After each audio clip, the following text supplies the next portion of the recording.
on the stage of the Grand Opera House in Chicago, Texaco service stations and dealers from coast to coast present the Fire Chief Quartet. Don Voorhees and the Fire Chief Band. Graham McNamee. And Ed Wynn, the Fire Chief.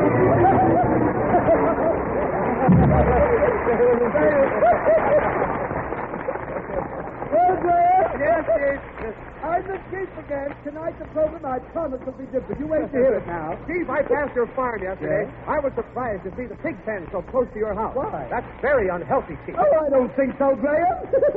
You never saw any healthier pigs in your life, Graham, than I. Well, I would have come in the house, Chief, but the dog chased me off the place. Oh, you mean little Opium? Why do you call your dog Opium, Chief? Oh, well, I call him Opium, Graham, because I raised him from a puppy. I saw a new... What? Chief, I saw a new cow on your place. Yeah? Did she give much milk? Well, I don't know yet, Graham. She's so ticklish I haven't been able to milk her, you know.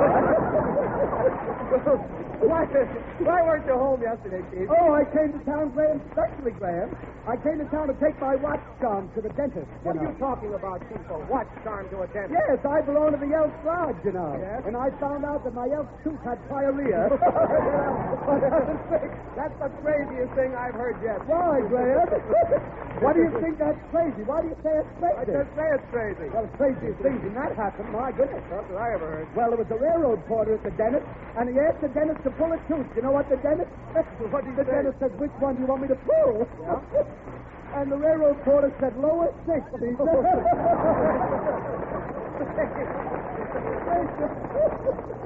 said, Chief, what kind of a dentist is that you go to? oh, he's a great dentist, Graham. Make no mistake, he's a great dentist. Well, I'll tell you how good he is. There was a very famous judge there. You know, a judge. Yeah? And the judge said to the dentist, he said, I want one tooth pulled, he said to the dentist. And the judge said to him, he said, do you swear you'll pull the tooth, the whole tooth, and nothing but the tooth? That stops me. That stops me, Chief. What's the music? Oh, you want music, Graham? Yes. Well, we're talking about pulling teeth, so we'll play the famous dentist song. What is it? The name of it is The Yanks Are Coming.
Feels very bad lately, Graham. No. Yes, his sister, you know, my aunt, is going to be married. Well, Chief, your sister's marriage should make him very happy. Oh, no, Graham. You know, she's such a beautiful girl. She really is. Yeah? Yes, and my uncle expected her to do so well. But she's going to marry a businessman, you know. And he feels terrible about it, Graham. Well, can't she get out of it, Chief? No, can't. No, he can and she can. It seems that the man that she's going to marry, Graham, is a professional. He's a professional tattooer. And he has designs on her, you see. That's Chief, what's your uncle going to do about it? Well, I don't know, Graham. He tried awfully hard to embarrass the man, you know. The other night he took the fellow out just to get him drunk.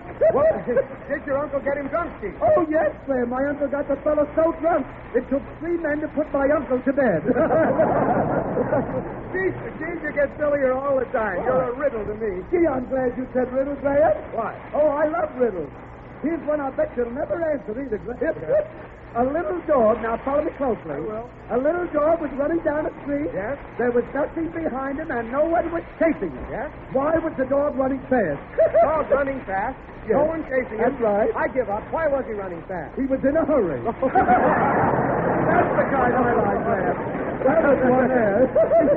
Well, then I've got one that you won't answer. Oh, I can answer anyone. What has 4 legs and flies? Oh, that's easy, Graham. My goodness. Go ahead. What has 4 legs and flies? Exactly. The horses I don't bet on, Graham. Yes, I know them all. Well, here's one that'll stick your teeth. Try it. What has 18 legs and catches flies? A baseball team.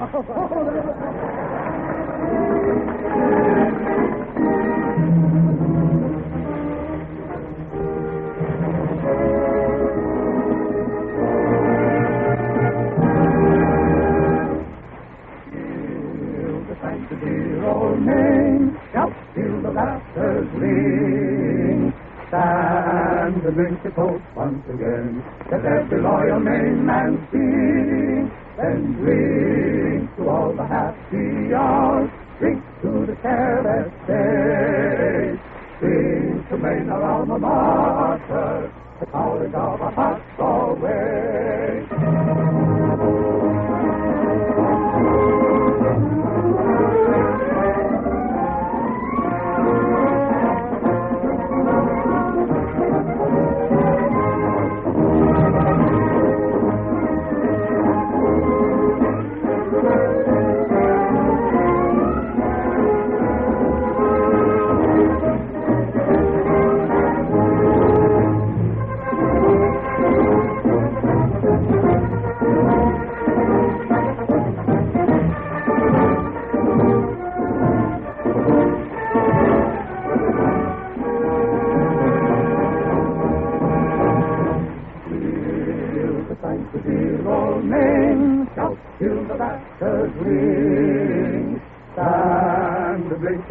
Once again, let every loyal Maine man sing, and drink to all the happy hours, drink to the careless days, drink to Maine, our alma mater, the college of our hearts always.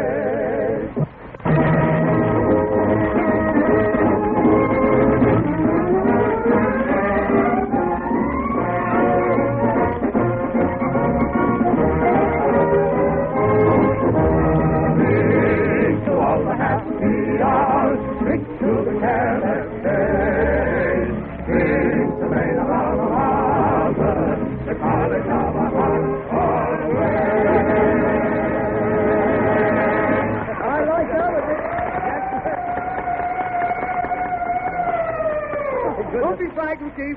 That's only the radio symbol of Texaco Fire Chief. Oh, well, I'm not frightened, Graham. It just reminded me. Yes? Yesterday, a clothing store that wasn't doing much business was on fire, and I put it out almost immediately, Graham. You did? Yes. I told the proprietor of the store, I said, did you notice how quick we got the fire out? I said, that's because we used Fire Chief gasoline. And it got me here so quick.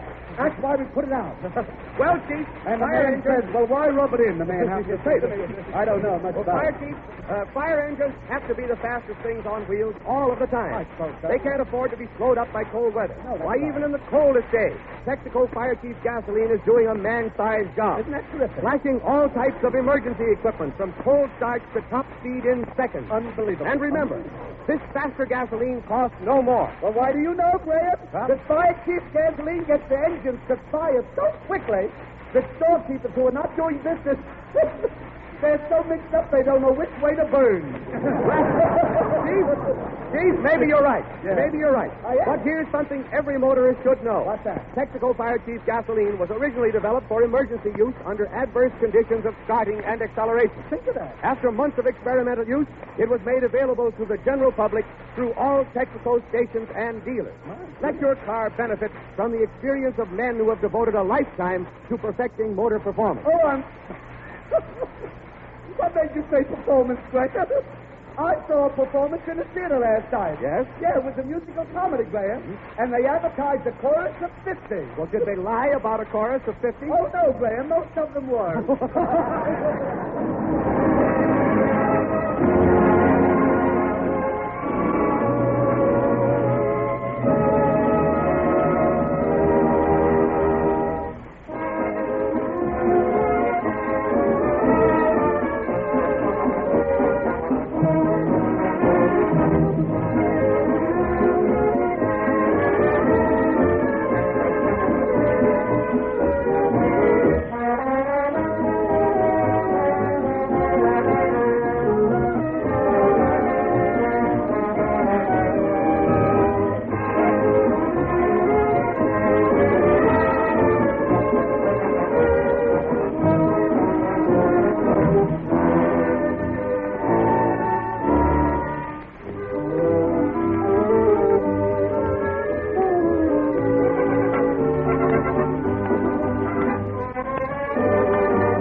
That's what I was going to tell you. I've got an opera by request tonight, Graham. Good. The name of it is Home, Sweet Home. And it's the whole opera's marvelous. As the curtain rises, we see the home. It's the home of the hero, you know. Yes? It is a bungalow, Graham. It seems that the man who built it made a bungalow of it, and the hero still owes for it. And the home, you know, is in the suburbs. And the real estate man told the hero that the house was just 40 minutes from the city. But he didn't say which city, you know. But as the curtain rises, as I say, we see the hero. He's moving into his new home, and he has 63 pieces of luggage, a deck of cards, and a corkscrew. Well, he is a very thin man, Graham, and he has big ears, and he's knock-kneed. Think of one man like that. He's so thin, Graham, and his ears are so big, and he's so knock-kneed that he looks like a pair of scissors ready to cut something. No! He meets his next-door neighbor. She is a girl, 21 years old. Yes. She would have been 25, but she spent 4 years in jail, you see. Now, the girl, too, is awfully thin, Graham, just like the hero, you know. Yeah. In fact, the girl is so thin that if she wore a white dress and drank some tomato juice, she would look like a thermometer.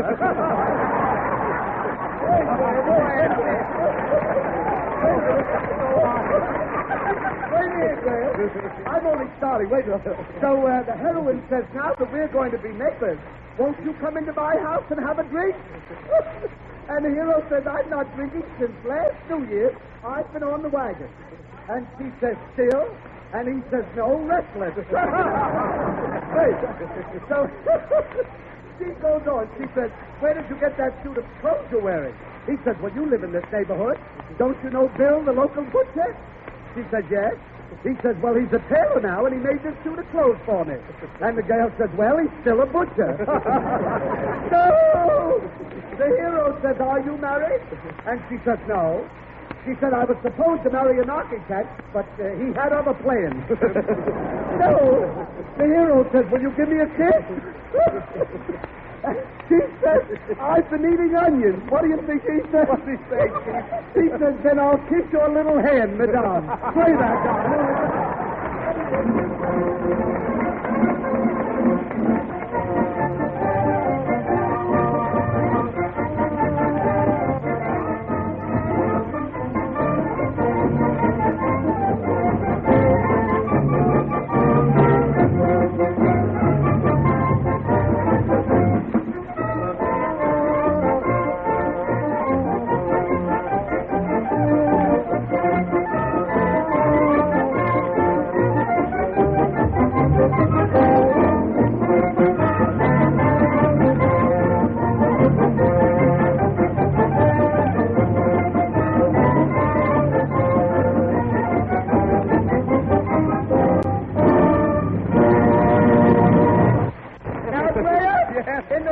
like we see the boy and girl. Yeah? They get along like a pair of new shoes.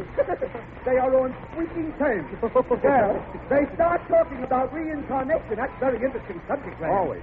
Yeah, the hero says, I seem to remember you from way back in the Stone Age. You were once a chicken and I was an egg. And she says, that must have been in the cold storage. Wait. I'm only starting this one. He said, I also remember when you were a Frankfurter and I was a hot dog. And she says, oh. She says, now you're going back to the sausage. Wait there. Go on, Chief. No. He says, don't you believe me? And she says, well, I'll tell you. She said, I'm a sheep hater's daughter, and no one can pull the wool over my eyes. And the hero says, where is your father? And the girl says, he's in the house. Last Christmas Eve, he hung up his stomach and he had it filled with liquor. Well, as they enter, the father says, daughter, I misplaced my glasses. And the daughter says, well, that's strange, father. They ought to be just where you emptied them last night. So the hero is surprised to see that the father is even thinner than the girl or him, don't you think? Yes. He can't get over how thin the father is. Why, Graham, the father is so thin, he has to stand up twice to cast a shadow. In fact, he's so thin if he wears a double-breasted suit.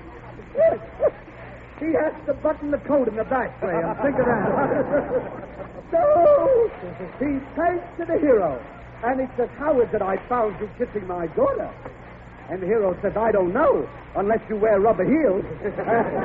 And the father said, well, if you'll marry my daughter, I'll give you this check for $5,000. $5,000? Yeah. The boy takes the check, Graham, and he says, now that we're one family, there should be no secrets between us. And the father says, you're right, son-in-law. There should be no secrets between us. So I'll tell you the truth. That check I gave you is no good. Play that, Don.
He's preparing for his wedding, you know. That's nice. And he meets a friend. The hero says, I am to be married. How long do you think I should stay away on my honeymoon? And the friend says, I can't tell till I see the bride. Well, as they shake hands goodbye, the friend says, will I be the best man at your wedding? The hero. Well, the hero says, no, but you'll be as good as the rest of the bums. He says,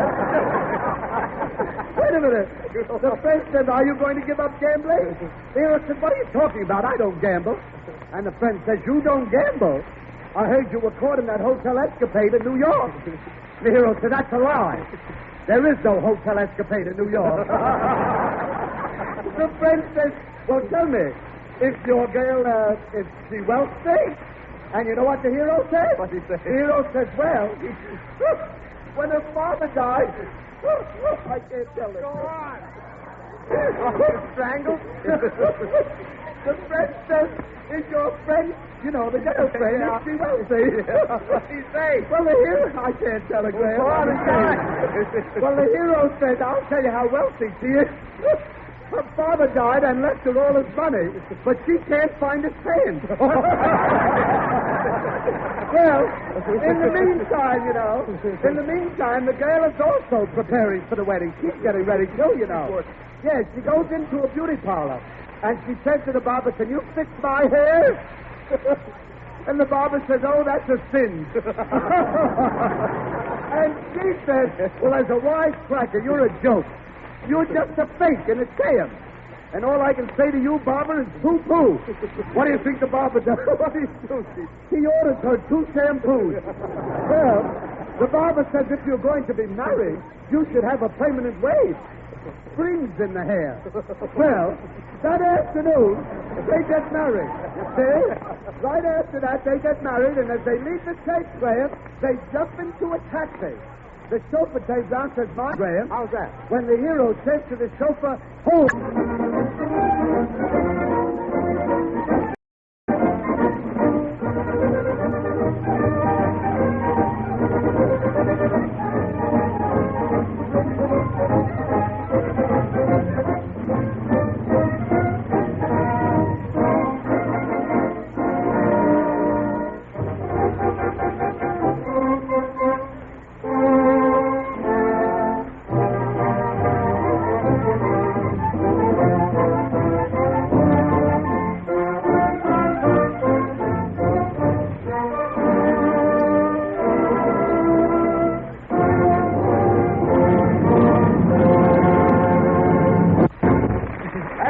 Wasn't it, Graham? Yep. Steve, it certainly must be cold up in the country. Oh, yes, it is awful cold, Graham. It's so cold that my next-door neighbor had his appendix taken out, and it was chapped. Well, Steve. That's cold. Jesus. His appendix was chapped. Well, Chief, winter is certainly one time of the year when Texaco Fire Chief gasoline proves its worth. As if I didn't know it, Graham. It never fails you. No. When you have Texaco Fire Chief gasoline in the tank of your car, you can actually laugh at the most piercing of winter's blasts. Tell that to your uncle, Chief. Oh, I'll tell him, Graham. He might go out during a winter blast, you know. Because he told me personally he'll never go out again on a clear day. Why not, Chief? I don't know. My uncle said when he's in his car on a clear day that he can see the payments coming 3 months ahead, he says. Well, Chief, you know very well, as well as I do, there's no trouble ahead for the motorist who uses Texaco Fire Chief gasoline. Well, I have to agree. Fire Chief starts instantly. Yeah. It keeps your car ready for quick action all the time. Yeah. It's sure protection for battery and starter in freezing cold weather. Is that so, Yes, Graham? indeed. Well, Graham, if that Fire Chief gasoline offers such fine protection in cold weather, I ought to give some to the caterpillars up on my farm, Graham. Caterpillars in winter, Chief? Yes. You mean worms. No, that's what I'm getting at, Graham. Worms. No. I mean caterpillars. Those were not worms you saw on my farm. They weren't. No, those are caterpillars. Oh. But the depression hit them so hard they had to hop their fur coats, Graham.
Dear Chief, we hear that in Africa they have a ladybird that is only contented when she perches on a coconut. Oh. And the minute she leaves the coconut, she does all sorts of crazy things.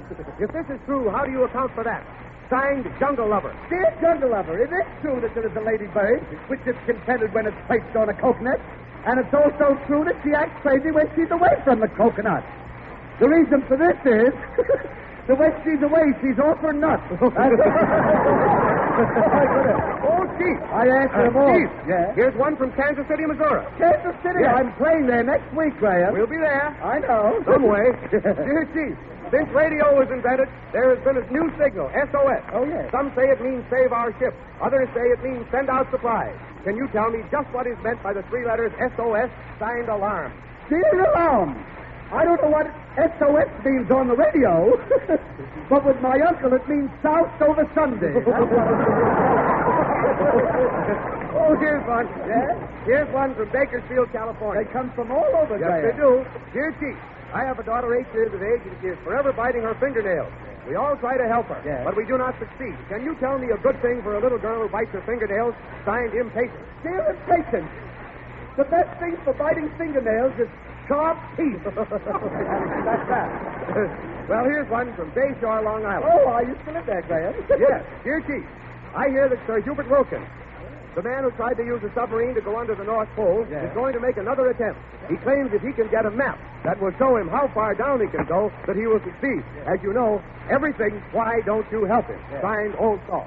Dear old soul, if he really wants the map to see how far down he can go, he ought to use a stock market chart.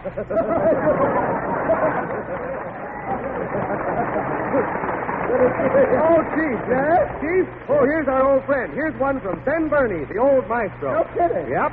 Dear Chief, you have written a great many songs in your life and written a great many shows. Yeah. And you have sung a great many songs. Can you tell me if there was ever a song written about Mother Goose, signed the old maestro? Dear Ben Burney, yowza, Benny. You're trying to stick me, but I won't let you do it, Ben. Some years ago, there was a song written about Mother Goose. The title of it was Mama Goose Where Papa Goose.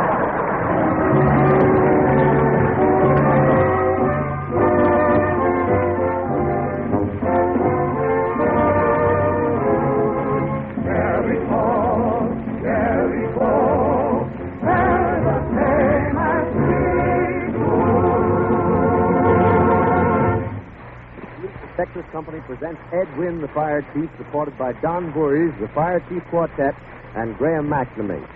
Louis A. Whitten, speaking for the Texas Company, extends its invitation to tune in next Tuesday. Every week, new friends stop off at Texaco stations to tell us how much they have enjoyed the Fire Chief program. And they show their appreciation by trying Texaco Fire Chief gasoline. We don't mind telling you that this cements their friendship. Soon they learn that Texaco motor oil is a worthy companion to Texaco gasoline. Use these two in your car now, especially in this cold weather. They will give you relief from cold weather starting troubles that may be yours if you do not use a gasoline that starts as quickly as Fire Chief or an oil that flows as freely as Texaco motor oil. Whenever you hear the siren and bell, think of Texaco Fire Chief gasoline.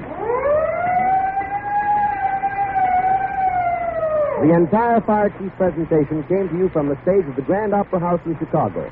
This is the National Broadcasting Company.